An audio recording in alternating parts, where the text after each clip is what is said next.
Hello there! It's another episode of the CyberDudes podcast. I am Robin Thornton, joined as always by Omar Sangarima. How are you, Omar?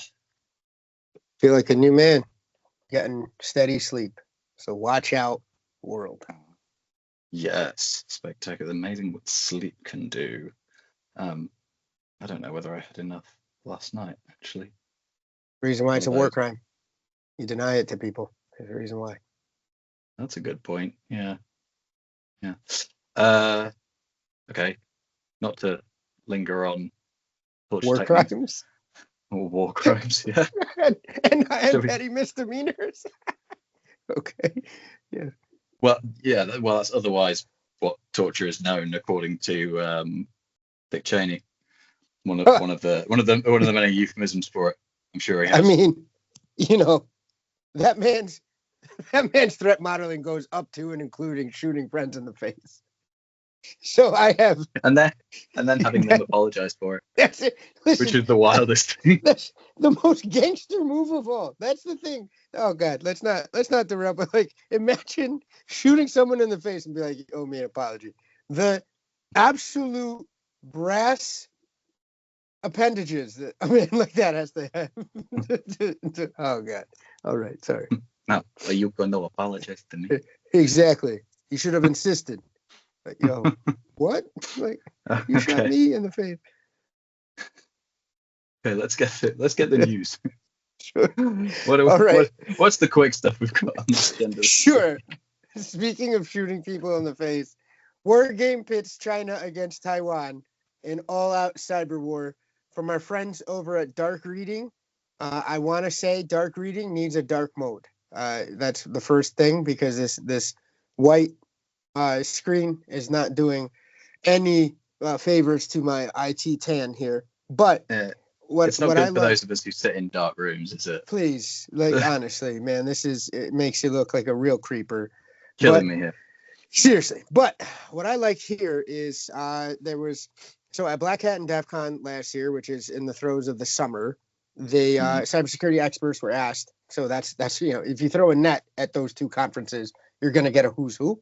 They were asked to game out how Taiwan could protect its comms and power infrastructure in case of invasion by China, aka when China invades. It's coming soon to a theater near you, the South Pacific Theater. Yeah, exactly. And they presented the results at a more recent con, the sad last hurrah for SchmooCon. Shout out to all my SchmooCon friends. It's very sad. Sorry, what? It's an institution. Oh, yeah. This is a conference, a very renowned conference where folks get great ideas and get silly, right? As many cyber conferences tend to, but without the billion-dollar price tag of a Black Hat or a DEF CON. Shout out if you want to sponsor us, we'll go, but I'm going to be very snobby until somebody pays for it. Exactly. But so they presented the results at SchmooCon, which is a more recent, that's why it's in the news. And this is just a sign of the times, I feel. That's my quick punchy. Yeah. Again, thanks. I hate it, but yeah. What do we have in the results there? Unique. Taiwan's a unique indefensibility. That doesn't sound good. It's too connected. It's too embedded in supply chains. We're still, I would say, the better part of a decade away from being able to sustain a big hit against Taiwan in the United States, with a lot of the semiconductor industries, a lot of the tech industries that rely on that. So this is a big deal, and it could become our Vietnam. It's very, very scary on many fronts. So thanks, I hate it is a nice way to round that off. Gross. Yeah, because you don't want to wade straight into defending it in terms of getting in between, because then you're at war with China. You also have to steam the Pacific Fleet across the Pacific, and China only has to steam theirs a short way. Exactly. Although there is a piece of Zion one for saying China technically has the largest navy in the world. Lots and lots of small, short-range patrol boats. It isn't 12 nuclear-powered aircraft carriers, which still. As a fan, you're a fan of what? Age of Empires. I'm a fan of StarCraft. You can zerg the shit out of an enemy. It's still very highly effective, especially if you're fighting in your backyard. I think the old adage of never engage in a land war in China as one of the all-time classic blunders could be extended to let's figure something out here aside from open conflict, please. Yeah, definitely. Incidentally, zerging one's enemy apparently is the thing that the Russians have been having the North Koreans doing, and it's not been working out well in Ukraine. Not at all, just because of Ukrainian sausage. And I don't mean anything weird or sexual about that. It's actual Ukrainian brats. All right, tasty. So, yeah. Very nice. Look it up. Next story. Next story. Again, staying with dark reading, because they had some really great tidbits, and I felt like this was a nice segue to who knows what in a couple of seconds. But Trump fires cyber safety board investigating Salt Typhoon hackers. I want to really thanks. I hate it again. Yes, I want to shout out that they're bearing the lead here slightly, because Trump fired everybody when it came to cyber advisory boards that CISA had spent the last few years putting together, that even to some cynical, dyed-in-the-wool InfoSec folks like you and I were a net positive for our industry. And he went, thanks, I hate it, and gave it the choppy. So awesome start to cyber preparedness by this administration. That's all I'm going to say about that. Yeah, it sucks. And honestly, this makes kind of, I get if you want to swap out heads of departments within your administration because they feel that you align more with your agenda than, and this is going very non-partisan and agnostic about it, that is your prerogative to do so. Whether you do it sensibly or not is another matter. But I think the fact that the Salt Typhoon with the telecoms thing, AT&T, Verizon, was such a massive caught with your pants down moment that still is. Yeah, I want to stress, not was, still is. They're still there.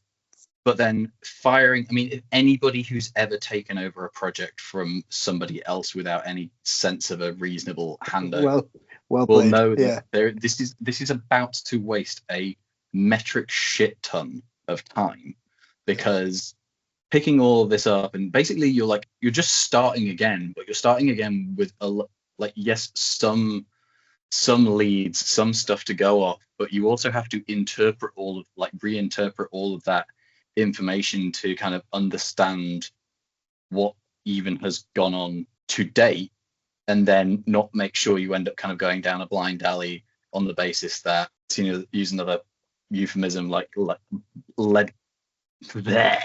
Try this one again.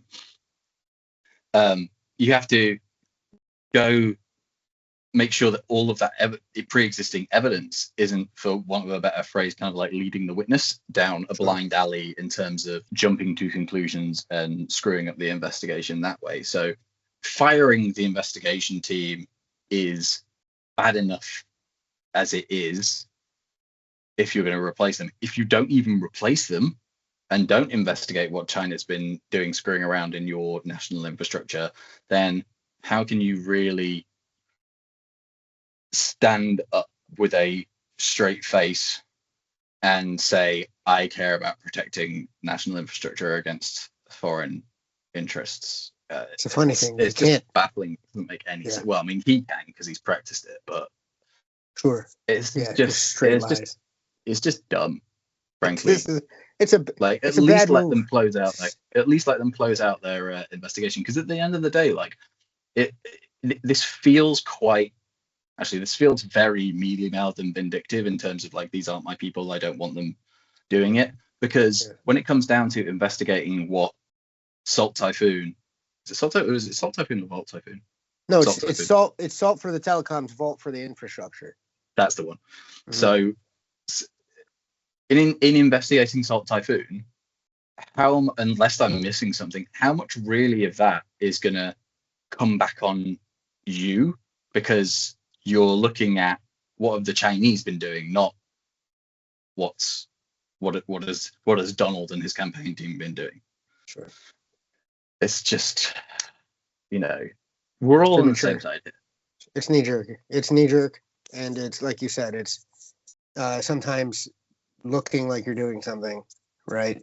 I think he's using it as cover, as you said, to clean house of folks that he doesn't think are completely loyal to him.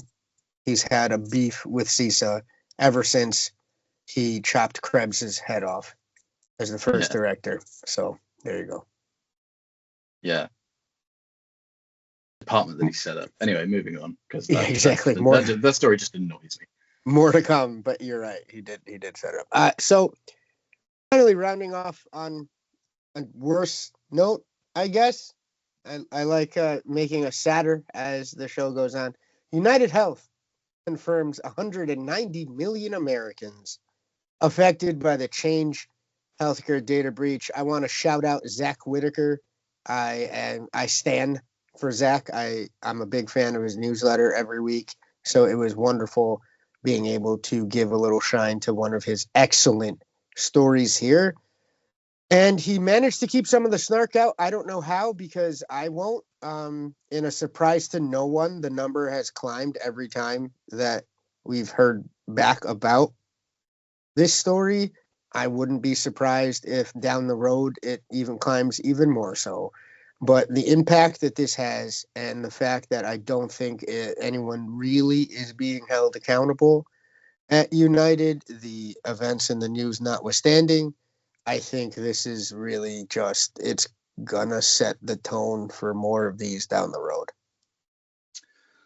Yeah, and I don't think this is going to get any better, because as we'll get into in a few minutes, there's changes within the government apparatus that I don't think is going to lend itself well to incentivizing these massive organizations being particularly good at this or getting better at any of this. I really think the only thing that might get anywhere close to that is something akin from those scenes from The Dark Knight Rises, where the wealthy are being dragged out of their houses. Like, that's the only scenario I can see that is going to force this. We're not endorsing shooting, but maybe a little dragging out of your house might have to happen. No death, no harm, a little shaking. Dehoming. Please. Dehoming. I like that. All right. Yeah. Anti-pigeonry. Yeah. Oh yes, I get that. I get the joke. There you go. Yeah, this just sucks. I mean, that said, at the end of the day, I think does the average person need to be all that? And also, what I'm about to say right now kind of lends itself to our main segment or a piece of our main segment of the episode. But is it something that the average person needs to lose sleep over? It's good to have an awareness that it has happened, because you understand then what the possibilities of what could happen are. But 190 million people, you are a needle in a haystack. It is statistically unlikely that you would get pinged. Pinged as a result of any of the data stolen here. But remember that it is a possibility. So, okay, big stories. Do you want to go first with your one? Sure. So my beloved Subaru is fucking up. I'll just, that's the main takeaway here. Subaru security flaws exposed its system for tracking millions of cars. I hate that this is a trend. Ooh. Yeah, it's even, this has been happening now for quite a few years. It's just, this is the migration from the whole John Deere situation where you couldn't tinker or repair your items because now they're so networked that they don't want you to have any control over the actual hardware that you goddamn pay for, which I think is un-American on a grand scale, but maybe it's not because we're in late stage capitalism. Who knows?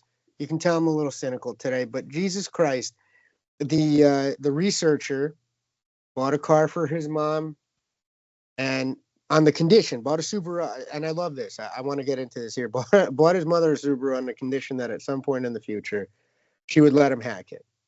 He rolled up his sleeves on Thanksgiving, and boy, oh boy, did he find some terrible chestnuts here. The facts of this is a great story. I highly recommend you reading it to grab the nuance. But right off the rip, you can unlock the car, honk its horn, start its ignition. There's implications for safety. There's implications for stalking and thievery. But even peel back that layer, and the look back period on the location data that was just ripe for the picking off of the Subaru admin panel was frigging bonkers. They only went back a year because the researcher's mom only owned the car for a year. So thankfully he kept his inquiries to that scope and through the lens of this one car. He didn't go absolutely, let's go digging, but he found, a year's worth of data. And Robin, I want to stress, because I sent this to a couple of friends and I said, hey, look, and they were like, well, that's like your cell phone. No, the levels of accuracy and what it can tell about your daily habits, especially your car. He was able to tell where his mother would park for church. He would be able to tell what appointment she went to, how long she spent there. We are talking a level of granular location data that is far beyond even things you can get from the triangulation of cell phone signals. So that's an unwelcome step up in the lack of privacy. But another thing here that I just really detest is that, hey, yes, sure, it's not technically illegal yet, and it should be, to gather this type of data. And you sign away your life when you buy one of these things, a modern car. But what gets me is this. Subaru, if you're going to do this, be better at safeguarding the data. I get that there's commercial reasons why you would hoover this shit up, not least of which is going, where do they use our cars? Where can we sell? There's a ton of economic implications there. I get that. But if you're going to do this, for fuck's sake, put it behind something that includes MFA. Put it behind something that's a little harder to hack than I just got to guess somebody's email that works at Subaru, and essentially I'm in. For the love of God, right? My big admonition is you can't have breached what you don't collect or keep. That's the best thing, right? Best thing would be don't do this. But if you're going to do it because of dollars, which I somewhat understand, at least steward it a bit better. What's your take, Robin? Oh God, so much to unpack with this. I mean, yes, I'm wondering when it's going to, like, to your point about it being hopefully eventually made illegal to capture this kind of data, or at least not a mandatory part of terms and conditions, so that you can say absolutely not, you do not collect that. And if there's, if one of these breaches does happen, it's an attestation, or I mean, at least there's going to be a bunch of people who are going to say, no, you cannot collect this data. And then when it does come out that it's got breached, and if it has been collected, then that's big old fines from the regulator. If it's been collected and then not secured with MFA, I'm honestly, some folks' heads should roll. But I think the other piece here as well, for one, and it's probably the most worrying thing, this is not an isolated incident in the slightest. Most auto manufacturers are doing this. It's absolutely absurd. I get the operational value of it. I get the improving services value of it, but you have to do it a hell of a lot better. And if anybody, we keep banging the TikTok drum here, if anybody has any, or isn't there any illusions or as to why that TikTok is a problem. It's the same thing as this location data piece to be able to pinpoint you down to incredibly accurate places, because the NSA had done this using Grindr in the past to locate Russian diplomats and intelligence committee members. So and it's been used on American targets as well. I was just talking about that odd convos I have in the car with my wife, but that was one of the things. Was that's where this type of data is leading us down. There's serious implications, not to mention the fact that if you don't have MFA in front of this and it's open to the web, right? That right there is just like, it's making, you can't see it, but the vein in my head pops. But then on top of that, is there any, of course, Subaru said there was vetting for the employees, but who's to say that that's really there? So you're telling me any fucking Subaru employee that decides to hop onto this panel could theoretically look up, think about the implications there, right? Jilted lovers, weirdos, creepers, and other nefarious things. Maybe you want to sell this data because Subaru ain't paying your bills the right way. There's so many like possible pitfalls for abuse of this data that it's just mind-boggling. Completely.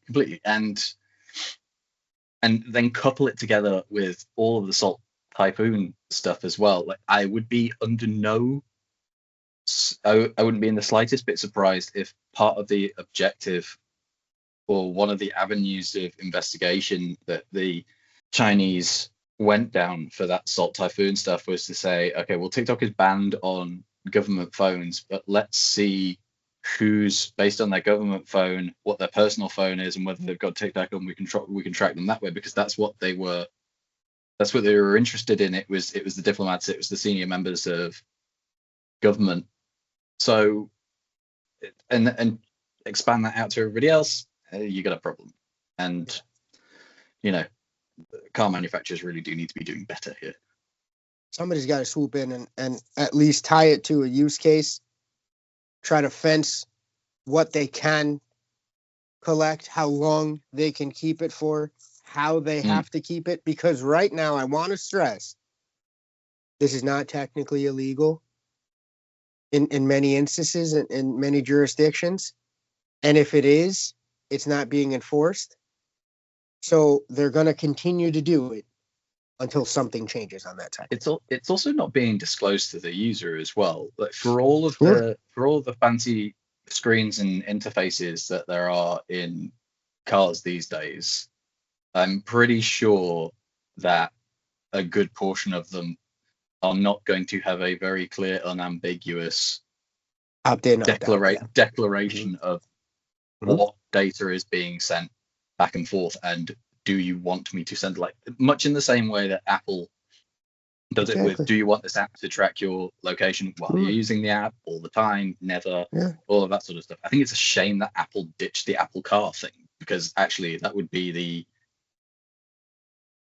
at least from a giving the user an option of what they do and don't want sent and analyzed and whatnot, that would have been like a market leader in the privacy space for cars. For sure. Absolutely. And you could, a market leader, and it could be a competitive distinguisher. The same way that iPhone and Apple are trying to use that, saying we care about your privacy, which is, I guess, when the bar's this low, you can hopscotch right over it. But there's an understanding that at least that positioning could lead to some dollars. So if I had, mid-market, what I could afford type cars, but I knew one of them at least maybe gave a head fake towards giving a shit about my privacy, that would weigh on what I'm doing, because now my kid's going to be in the goddamn car. I that would really sway me. Everything else being equal, I'd be like, okay, right, let's go here, because they at least try to pretend like they give a crap about my privacy. Yep, definitely. But we'll see. we're not going to solve it here, are we? No. Okay, we'll jump into mine. Another from Wired. It's titled Under Trump, US cyber defense loses its head. Chinese hacks, rampant ransomware, and Donald Trump's budget cuts all threaten US security. In an exit interview with Wired, former CISA head Jen Eastley argues for her agency's survival.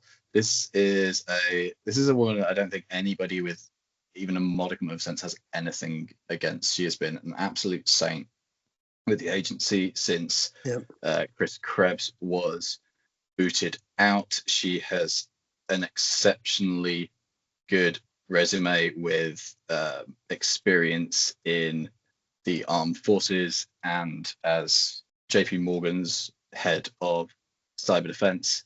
And the fact that she's not been fired, she has jumped before she is pushed. I think she knew what was going to be coming along.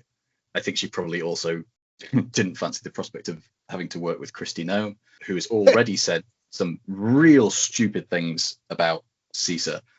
One of which being so in a Senate confirmation hearing, saying CISA needs to be smaller and more nimble.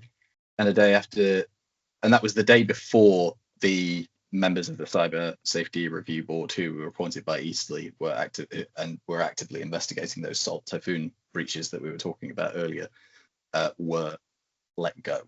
So, the key question. So, one of the first questions, why are you leaving? She says, well, at the end of the day, I'm a Senate confirmed political appointee. We serve at the pleasure of the president.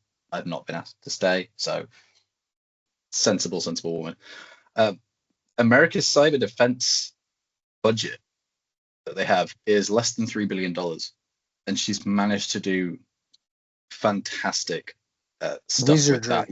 Magic with. I mean, you go on the CISA website. I fear for what the CISA website could end up being based on what it is now, because the resources on there are absolutely fantastic. There are alerts and advisories, multiple, literally every single day. There is a bunch of resources for individuals, for large organizations, small business. You can request speakers from CISA for free. Yeah. Okay. This is the kind of thing that should be, and those are going to go right, because that's going to be one of the first things on the chopping block. Is like, well, we can't offer people to talk about this sort of stuff for free, because this whole notion of smaller and nimble doesn't really lend itself to that. Looking through some of the comments on this article on Reddit, there's a few good points here, in that it seems like a few of them, or as part of the agenda, is to align with this whole kind of smaller federal government, devolve power more to states under the states' rights argument, which we won't get into the various merits and criticisms of that here. But aside from what I'm about to say, in the sense that it's the United States, keyword there, united, right? And especially when it comes to against a foreign adversary, who's not downsizing, meddling around in your China is not downsizing. Okay, they're upsizing their cyber capability as we speak, and they're going hooray for this. They are celebrating the dumb shit we're doing. The biggest problem with devolving these kinds of responsibilities, not having a consistent approach and mandate, diktat from the federal government on cybersecurity on this kind of topic, essentially comes down to, you say you're trying to make CISA smaller and more nimble. Fine, you're achieving that. You're making the nation's cyber defense more complex, fragmented, and inconsistent. And where complexity and inconsistency exists, holes, blind spots, areas to exploit proliferate exponentially.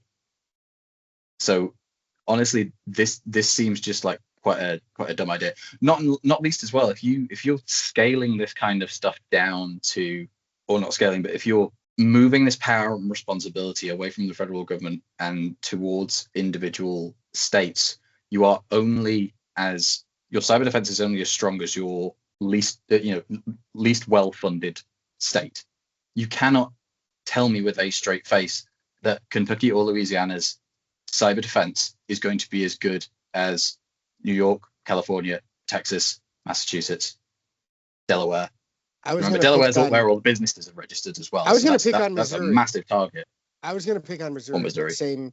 but same Mississippi, right? Like same. I was going to say, not concept. The usual whipping boy of Mississippi. Yeah, 100%, right? Like, but I mean, but it's very true. I don't understand why, and this is crazy for me to say, but bear with me. 9/11, never forget. Mm-hmm. The whole point, or one of the things that I still vibe with in terms of the security apparatus post 9/11. Are you going to go to TSA? No, what I'm going to say is... Oh, okay. No. Honest to goodness, I'm tentatively on board with seeing where we can streamline. I'm not against that, but the transparency aspect of what everybody was touting, right? The anecdotal or apocryphal conversation where Bush goes, why the hell couldn't they talk to each other, right? FBI had a piece, CIA had a piece, NSA had some chatter, and you needed one centralized place where the caginess was left at the door for the benefit of the people that you're supposed to protect. I don't see any way by this decentralization that you're going to have the holistic perspective necessary to protect this country, the infrastructure, to protect the vital, day-to-day things that people need to live. I'm talking water, I'm talking power, I'm talking healthcare, all the critical infrastructure. I don't see this being done to the NSA, for example, right? The NSA needs to be the size of the NSA, I'll say at least tentatively, in order for it to be effective. Period. Right? If you let offensive cyber ops in the hands of the states, good grief, would be at war tomorrow. Somebody would fuck up. Something would happen. We'd have our own version of the pipeline issue that happened a couple years ago. Remember Colonial Pipeline, and the hackers go, whoops, oh shit, we didn't realize it was. That will happen because, I don't know, North Dakota's offensive cyber ops accidentally turns off a nuclear plant overseas, and they get righteously pissed off. There's a time and place to streamline and decentralize, and I'm not completely against that, but not in this way and not to this agency. No, and that's the shame about it, because like CISA, part of CISA's role there was bringing all of those individual organizations to the table with that. So a good line in here. CISA doesn't enforce laws or collect intelligence. Its job is to evangelize digital security measures and offer free services, so institutions can see what they need to do, to not get hacked, or more realistically, get hacked less badly. Easterly got to work building relationships across the federal government with state and local officials, corporate executives, and utility managers.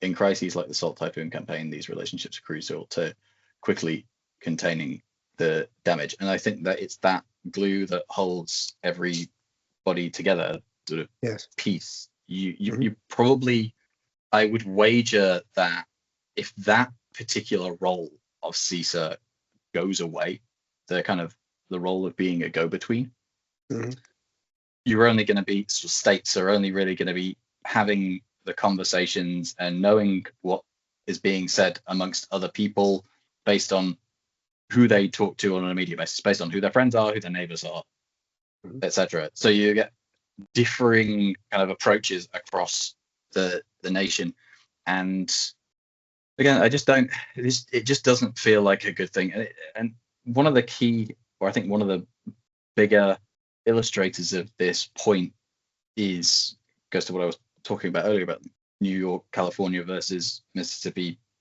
Kentucky, etc. When you look at the salaries for the CISO positions of these states, Montana 6-8 months ago was advertising the most senior position, a lot of responsibility, and it was the salary of a mid-level consultant in New York. You are not going to get a particularly good, competent person in that role. So basically, from a cyber defense perspective, yes, I know it's mostly wilderness, but there's a lot of money in Montana, actually, in the places like Bozeman and a lot of investment. There's a lot of investment. There's a lot of, and it's just going to be a patchwork of bullshit. Yeah, precisely. So it's a great interview. I recommend it. It'll be in the show notes, as will all the articles that we've been through today. But she also wants to open a bar in Lower Manhattan when she retires.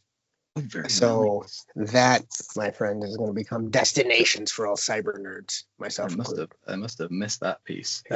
Final one here, and actually, because I sort of started to move on before realizing I'd missed this. Somebody on Reddit here said Project 2025 proposes that CISA should end its counter mis/disinformation initiatives, arguing that the agency has deviated from its primary mission of protecting critical infrastructure.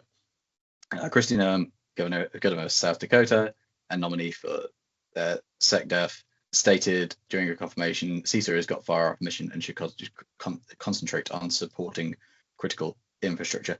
Problem, the subtext to that, the counter mis/disinformation initiatives, a little bit too closely tied to election situations. And we don't really want you poking around in the election situations because that politicizes CISA.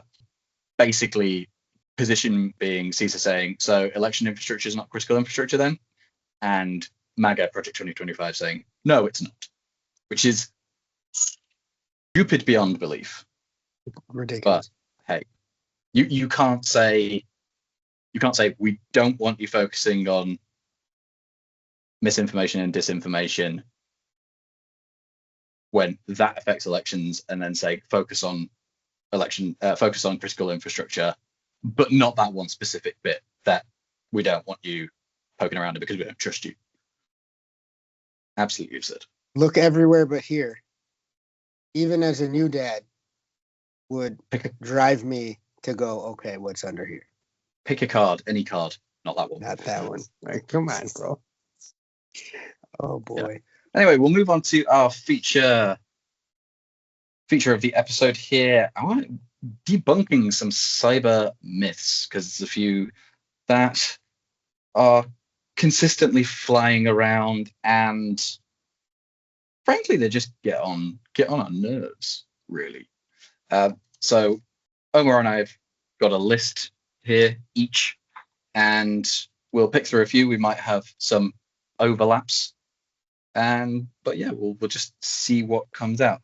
So I think first one I'm going to take as a bit of a segue here. It's certainly not the biggest one, but the idea, and it's slightly tinfoil hat, that the government knows everything and all the security agencies talk to each other, and this is kind of proliferated or pitched by Hollywood.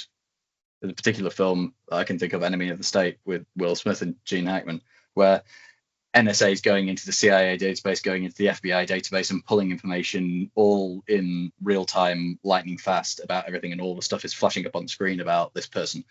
Doesn't happen.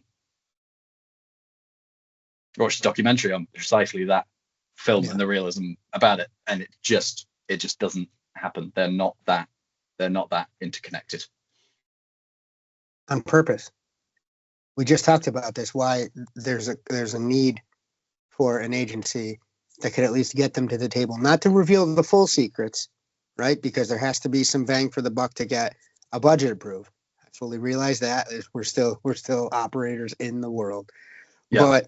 But there's and listen, because if there was, right, like let's go back to a really unfortunate set of events, the San Bernardino shooter. Mm-hmm. Right? Let's bust that one open. and the fact that the FBI stamped its feet 17 times because the Apple wouldn't bust open the iPhone. Not even just that particular iPhone. But then what the FBI wanted was like a backdoor built into iPhones, period. They eventually solved their own problem by getting what I believe is a device that you can get to bust open a phone. And, you know, there's ways, right? Mm-hmm. But it's not as though it's ready for somebody at the flick of a couple of fingers. And then, you know, listen, now maybe, right? If you hack into the Subaru database and homeboy or homegirl drives a Subaru, that you might get more than your bargain for. But it's a known thing that the sectarianism in that field would keep this from being even remotely possible. Absolutely. Partially because they don't always trust each other. Secondly, period. Kind of by design. Sure, of course. Because then why have multiple? Yeah. But also, why have multiple different? If everybody's sharing everything completely openly, what's the point in having multiple disparate agencies with different jobs in the first place? And the purviews for the different agencies, technically, right? Like the FBI has a specific charter and mandate. Speaking of charters and mandates, right? CISA deviated from it. Okay, thank you, Miss No. Right. Well, okay, whatever. But NSA is focused on different things. The CIA is focused on different things. So they're just going to have different data on different folks. And if, you know, I'd go woe unto anyone that does ping on all of those databases, because then at that point you have a villain for a next Die Hard movie, right? Like it's somebody's, if there's a dossier on someone everywhere, then you're fucking up. Like, what are you doing with your life? Yeah. What have you got? Oh boy. I'm going to steal one that we talked about together. I'm going to be that guy. But that you have to be technical to work in InfoSec. Yeah. Yeah. Living proof. You do not. Listen, I'm not technical. And you're a damn good asset, if I do say so myself, you know, working with you day in and day out. I mean, but truly, right? There's things that people bring to the table, and I just, you know, and this is crazy, right? Like, I'm gonna devolve slightly here or go off on a slight tangent, but reworking the resume, as I want to do every year. This is not, hey, I'm trying to leave or whatever. I just like to tinker every January, get it right, you know, add the 45 certs from last year, and not exaggerating. You know, hey, maybe 40. I slowed down, but there was a piece on there.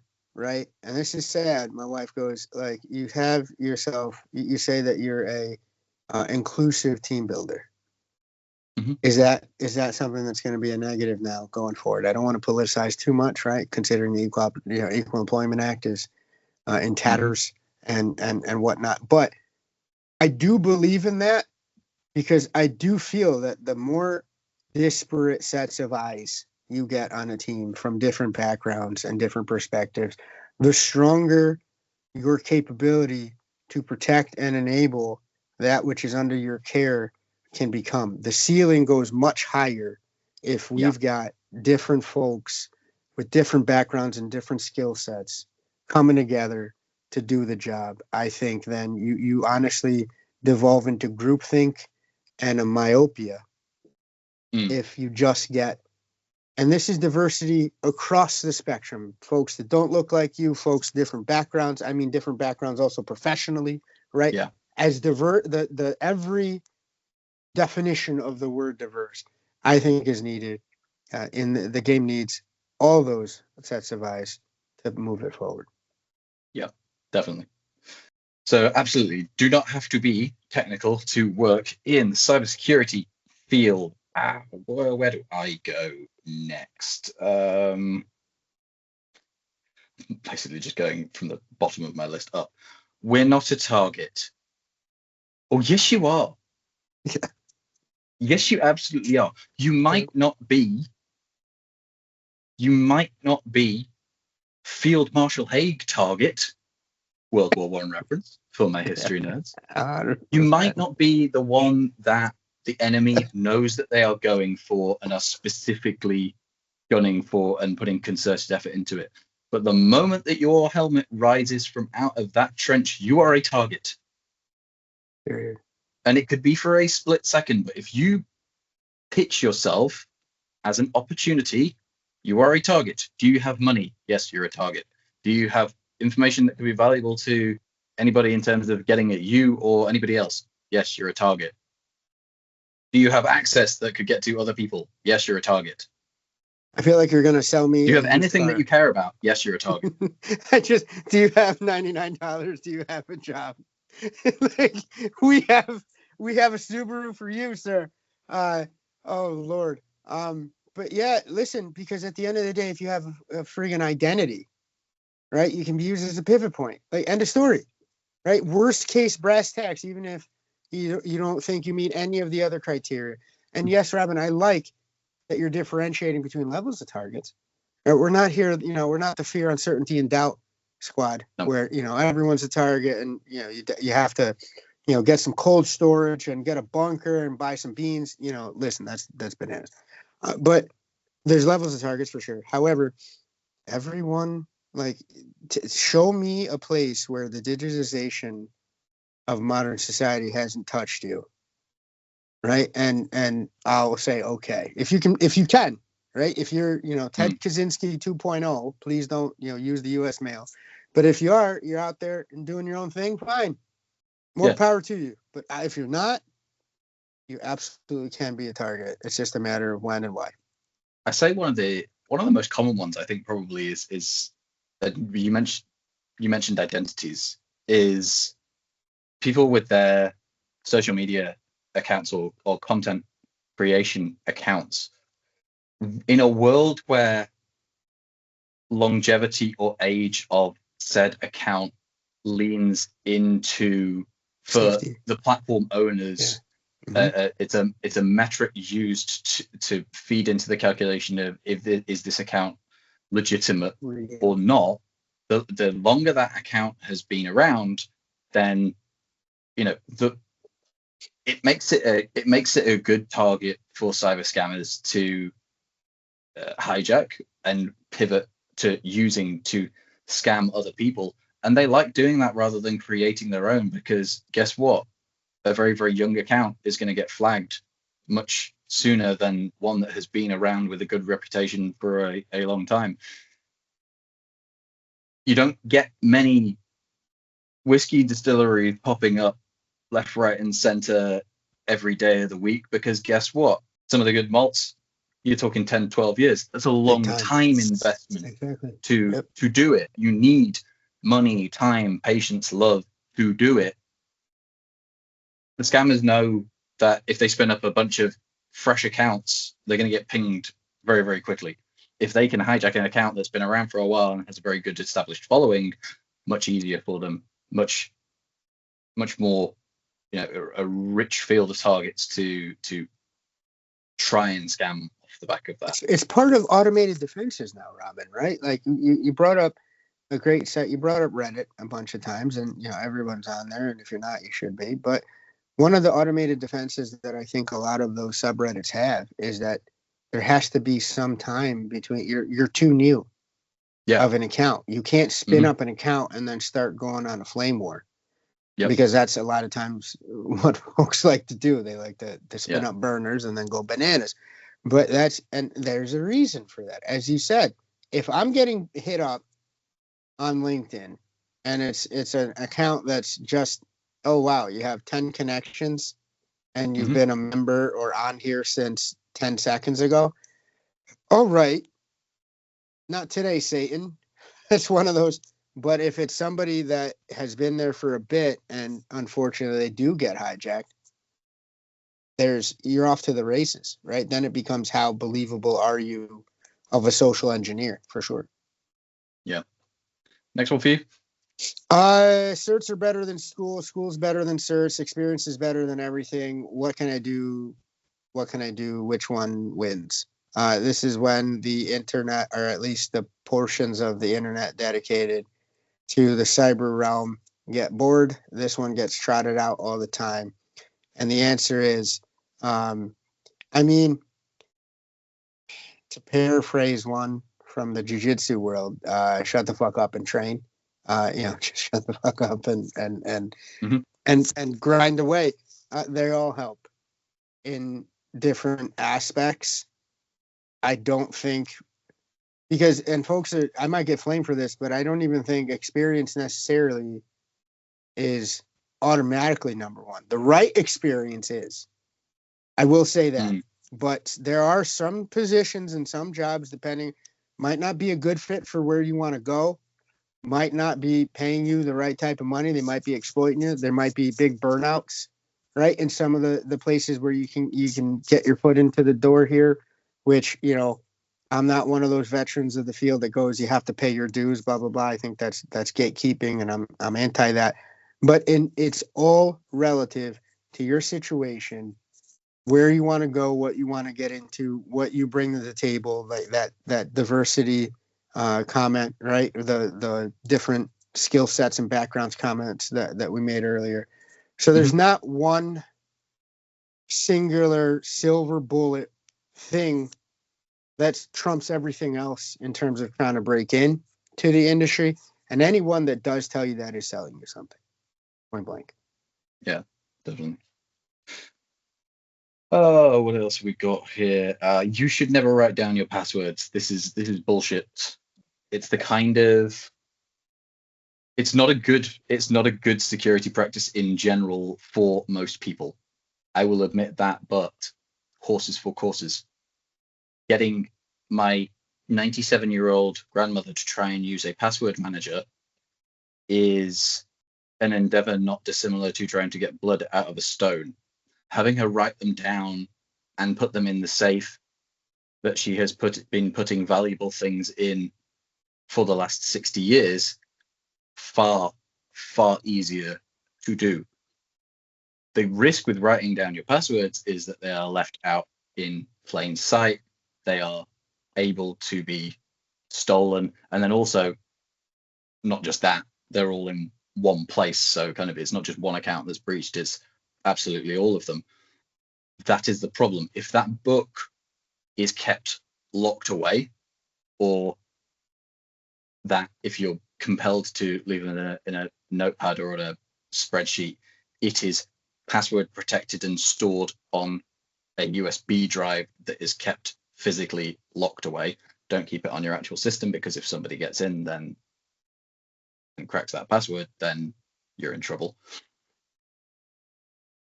But as long as that list is kept somewhere secure that only you can get to, that's a perfectly fine method to use, as opposed to trying to force somebody into a solution that they don't understand, they don't know how to work, that ends up breaking, not breaking, it won't break, it's just their usage of it doesn't lend itself. And then they just end up using the same password for all the things that they have, or they write them down and leave that stuff in plain sight. That is the problem. It is not writing down the passwords, it is keeping the passwords in securely, be that physically or digitally. I think that the main gist from a lot of our comments here, a lot of the myths are, it really depends on the use case for the person. As you eloquently described, right, that Nana, that could work for her. And it could be safe for her. And because it's not going to be safe if she's not going to use the password manager, if she's not going to update it, if she's, if even just, the stepping into that world is going to make it harder for her to do stuff, then, well, sorry, but you've completely missed the point of trying to help her with her digital hygiene. That's just silly. And I hate people with the categorical pronouncements in our field, which is, I think, why we're going down this list of myths. Yeah, the absolutes are just really annoying. Cybersecurity is about using technology securely, not securing things so that you can't use them. 100%. Well said. Similarly, more tools do not mean more security. I think this is one that you probably would have.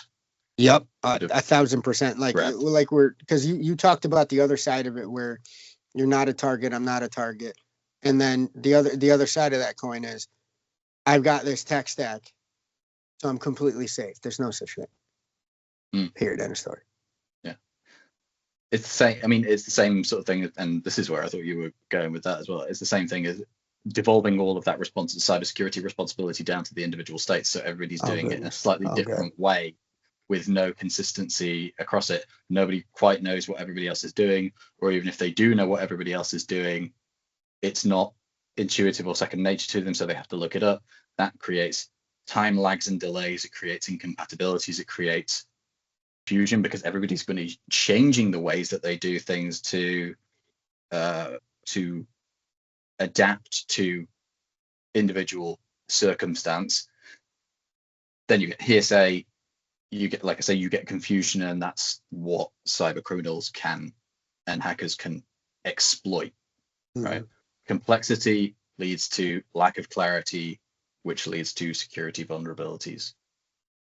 Absolutely. That's why you're starting to see now, I think, in the vendor space, and you have been for a little while, where they're selling you platforms. It's not necessarily you can go out and get best in breed across 7 different use cases, put them together, and here you go, right? So a lot of times what you're starting to see is I'll give, right, or a prospective purchaser, a prospective customer will give on a couple of nice to haves as long as it's more of a holistic solution where it can provide that clarity and that transparency across your environment a bit easier. Understanding that, yes, if I brought X tool in, it could do like 45 other things and it would be amazing. And you just know as a technical person, oh, this would just, but if it's not going to integrate well, then what you're asking your people to do is to learn yet another Zen of another tool, and then somehow blend that into your existing playbooks and tech stack. And as you said, that leg, right? You mentioned, hey, taking over a project midstream is the absolute devil. My eyebrows perked up because I said, oh, God, because I've done it. We've all have. But bringing that stuff in and trying to integrate it can cost you time, can lead to more burnout. And as you said, can create blind spots that you might not appreciate and might leave you maybe 2 or 3 steps worse than if you just said, okay, that shiny, amazing thing that I know is best in breed, I got to put it down. We're rocking with this platform that we already have. We're trying to get the most out of the tools we already have. And I think that there is slowly starting to shift in the industry, maybe. And I think also as a result of consolidation, right? Different folks are getting gobbled up left and right. So you're starting to see that too. I think also one of the big things with that as well, when you talk about kind of tools and I think the biggest example of we will try and do everything that we will want you in specific role to want to do is CrowdStrike. It's not just one tool, it's an entire suite, and it's like we're going to try and make it so that we are as, obviously there's business motivations behind this, but we are as much the only thing that you need, and you have to do minimal integration with other things insofar as until we get to the point where we go, we simply don't want to do that particular thing because it's not our bread and butter, it's not what we do. Next myth, what else have you got? You're gonna make 100K the second you jump into info. No, I didn't. Nope. It was 11 years ago. 10 to 11 years ago, I didn't. Breaking in, absolutely not. No. And anyone who says, again, it's possible, and you can make certain moves. You can take a look at the industry as it stands right now, find a need, fill that need, and get compensated. It's a possibility, but the game has changed a little bit.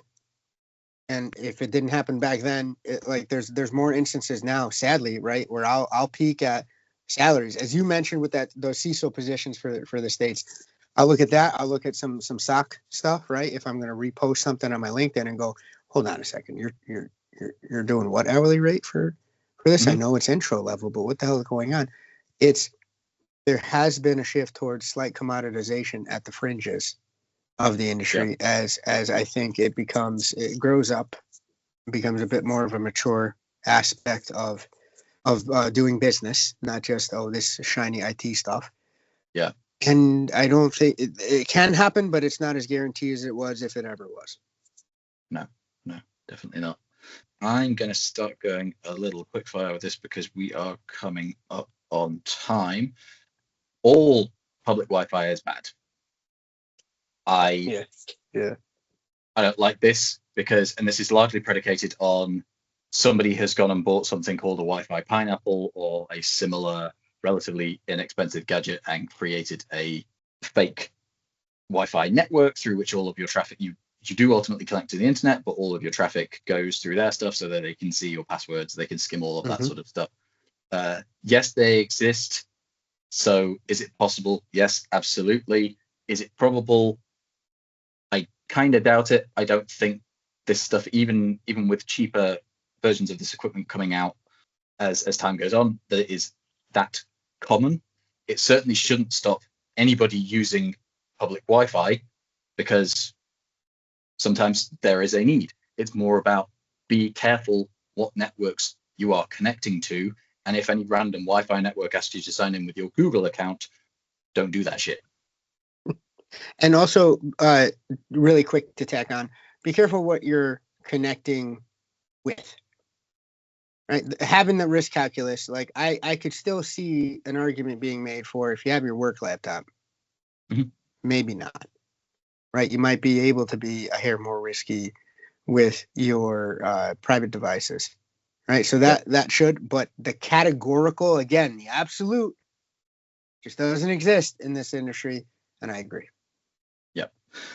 Going even more in the spirit of quickfire, everybody needs to protect themselves against things like NSO, Pegasus spyware.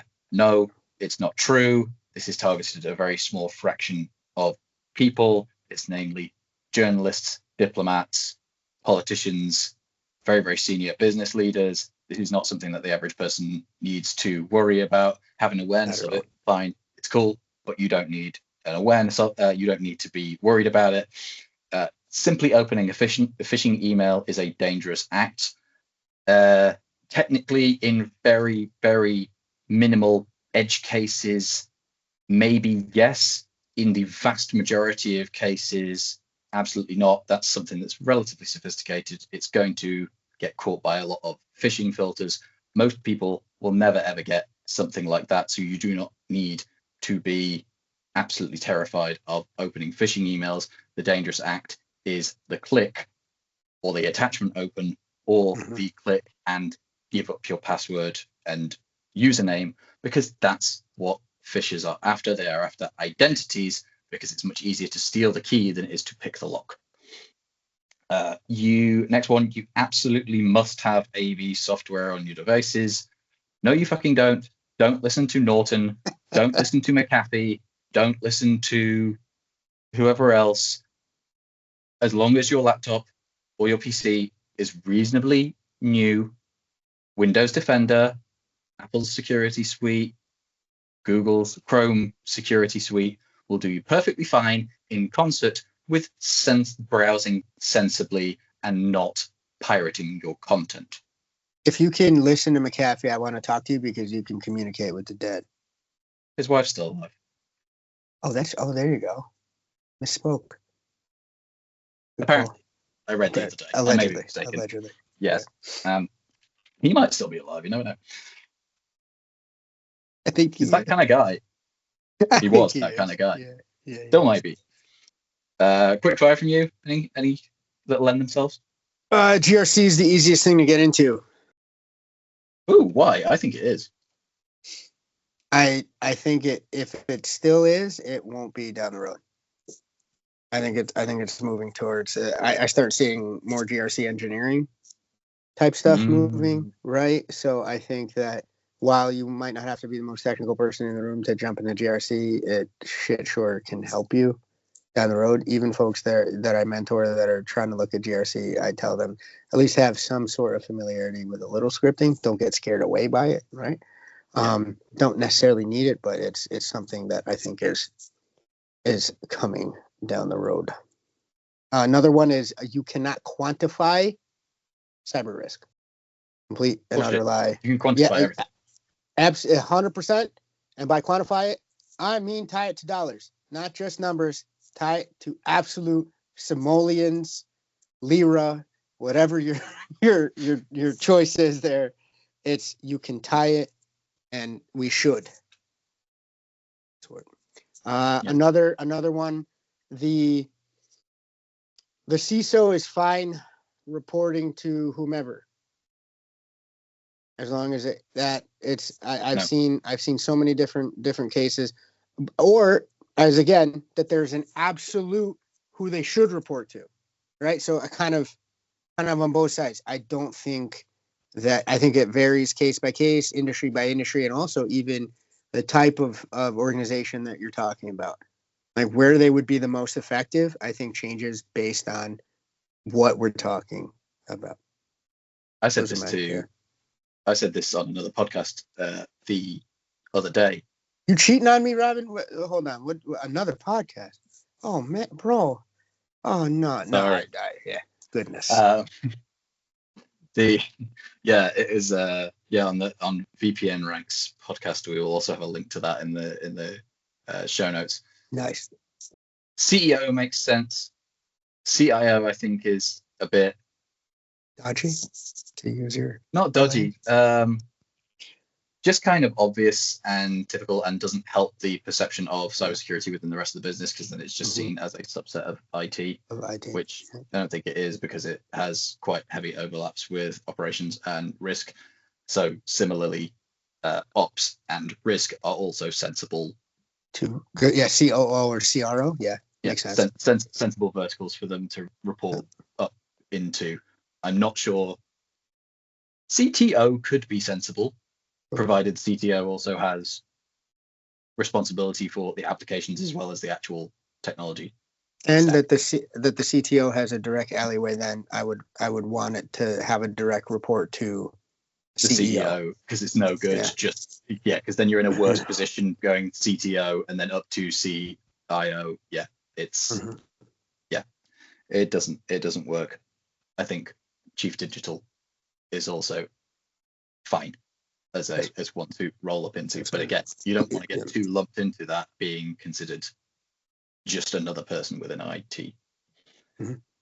Last few quick fires from me. Websites are safe if they have the padlock and HTTPS. That is not true. Technically, that just means that they are encrypted, and whatever you send back and forth to the website or person that you are connected to, people can't snoop in on that. It doesn't mean that the other entity on the other end of the connection is not the devil. Is benevolent. Exactly. And at the end of the day, and even if that other entity is benevolent, there's nothing to say that malicious actors aren't actually in their system. I'm thinking specific example of British Airways booking site back in 2018 that had digital tracing paper over its booking website, and all of those details were copied for legitimate bookings that did actually get through and were paid for, but all the credit card information was skimmed. Digital tracing paper. That's going to stick with me. Nice. My best analogy for it. Final one I have: to avoid hacks, your cybersecurity must be excellent. It's good. It helps. Shoot for the moon, you'll land among the stars. But you do not need. I know. Was not on my bingo card. Right? I know. Well, next week I'll break it, or not next week, because it might be away. Hang in there with the cat. I want to see that. No, I'll start cracking at disappointing affirmations. No, your cybersecurity does not need to be excellent or immaculate. It just needs to be pretty good, better than the average. At least for the average person. If you are massive multinational telecoms company, yes, it needs to be excellent. But for the normal person, if you're out in the woods with 3 other people and a bear is chasing you, you don't need to be the fastest. You just need to be quicker than the other 2. So you leg kick your friend and you go home to your family. One of my favorite quotes here that I think translates is, "Oh, you think you're tough? No, just tougher than you." That's it. That's it. Which I can imagine is a very disarming response to give at the beginning of a bar fight. I've seen that in action from people who are absolutely tougher than me, and it is bone chilling, and it stopped a couple of brouhahas from even popping off. Like that right there is just holy shit. Yeah, I can imagine it actually. Yeah, there we are. That was our cyber myths and debunking. It was not comprehensive. It does not cover all the bases, but it covers what has been annoying us for the last week or so since like a bad rash. Brought just the won't idea go away. And, yeah. The other one that you talked about, and I'll just round off with total, not quite non sequitur, but unrelated topic. You can't quantify cyber risk. I hate that one, not least because it's not true, but also because I see a similar one crop up on football pages on social media all the time, used to defend beloved players. Yeah. Beloved players who, looking at you, Neymar, beloved players who actually have not had as stellar of a career as their talent would have suggested. And people trot out the line.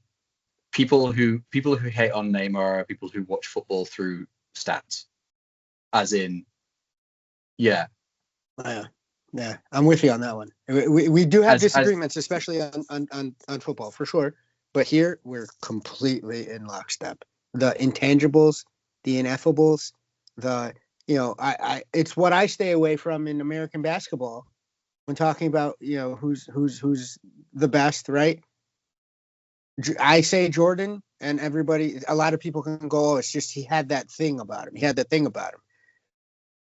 Great, but that's so subjective, right? It's just like I happened to watch him when I was a kid, and I was like, "Wow, this motherfucker's always winning." So like that's precisely.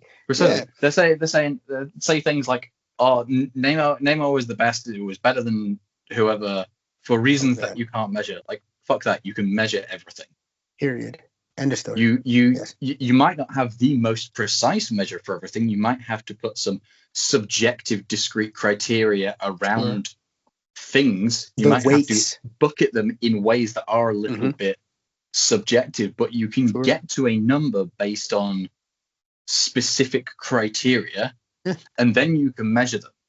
So be it for somebody like Neymar, would be like, "Oh, the way he would draw people out of position." Well, you can measure that because it's number of people he draws out of possession. Yep. Or draws to him. Yeah. And creates space for others. Like and then, that can be measured. Tag it to outcomes, right? Like I'm starting to see basketball, baseball, a ton of other sports where they're actually coming up with quantifications of clutch. Right? Like, so in a certain time period, right, towards the end of a game or the end of like a quarter or what have you, right? Like a certain, like one crunch time, whatever it is in the sport being discussed, what happens, right? Do they get better? Are they effective? Are they more efficient? Do they dial in, right? All these things that you can say are ineffables. No, you can measure them. And in 5 years' time, you're going to be able to measure them a shit ton more. Thank you, AI. Yeah. There's going to be things there that we're gonna start seeing, and it has changed the conversation in terms of rankings of players, right? And even if fantasy sports, I think, has been a driver for that for many years in terms of driving the sophistication. Bringing it back to cyber, other parts of the business have been doing this quantification forever, because you know what a business is in the business to do? Make some coin. Money. Yes. Money. So they've been talking cash for years, which is why they're sitting at the adult table when it comes to the perceptions of what they contribute to the business. So sorry, cyber, but trying to say, oh, it's the humors. It's we're talking about bloodletting and leeches in medicine, essentially. Like that's what we're trying to, or shamanism. No, you can quantify it. And the better we get at doing that, suddenly the less we're going to be considered quacks, right? And the more big boring girl discussions we're going to get invited to. We have to do it. Exactly. And on that bombshell, we will leave it there. So thank you very much for listening with us today. Please hit the like and subscribe button or follow us on Spotify if you are listening there. Feel free to throw in a few comments as well if there's anything that you particularly agree or disagree with that we have said today.